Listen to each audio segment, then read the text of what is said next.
क्या हो जब आपको 1500 डिग्री सेल्सियस के एक ओवन में रख दिया जाए जिसमें चपाती बनती है, आपका क्या होगा? आप जल के राख हो जाएंगे।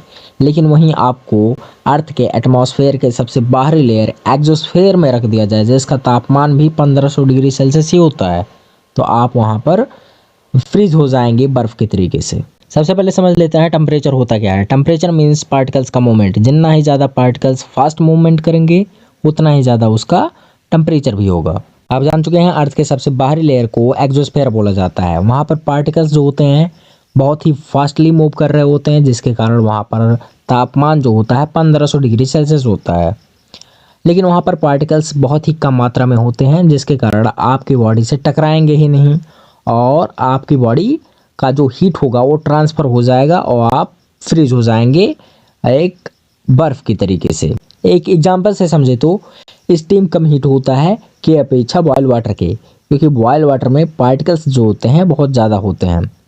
इस कारण बॉयल वाटर से जलने के चांसेस सबसे ज़्यादा रहते हैं। क्या हो जब आपको 1500 डिग्री सेल्सियस के एक ओवन में रख दिया जाए जिसमें चपाती बनती है, आपका क्या होगा? आप जल के राख हो जाएंगे।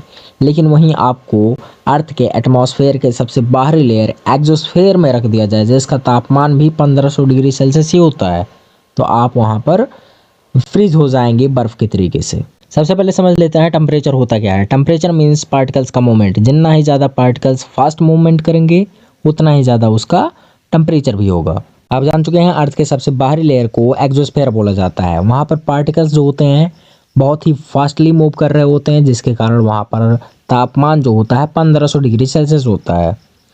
लेकिन वहाँ पर पार्टिकल्स बहुत ही कम मात्रा में होते हैं, जिसके कारण आपकी बॉडी से टकराएंगे ही नहीं और आपकी बॉडी का जो हीट होगा वो ट्रांसफ़र हो जाएगा और आप फ्रीज हो जाएंगे एक बर्फ़ की तरीके से। एक एग्जांपल से समझे तो स्टीम कम हीट होता है कि अपेक्षा बॉयल वाटर के, क्योंकि बॉयल वाटर में पार्टिकल्स जो होते हैं बहुत ज़्यादा होते हैं। इस कारण बॉयल वाटर से जलने के चांसेस सबसे ज़्यादा रहते हैं।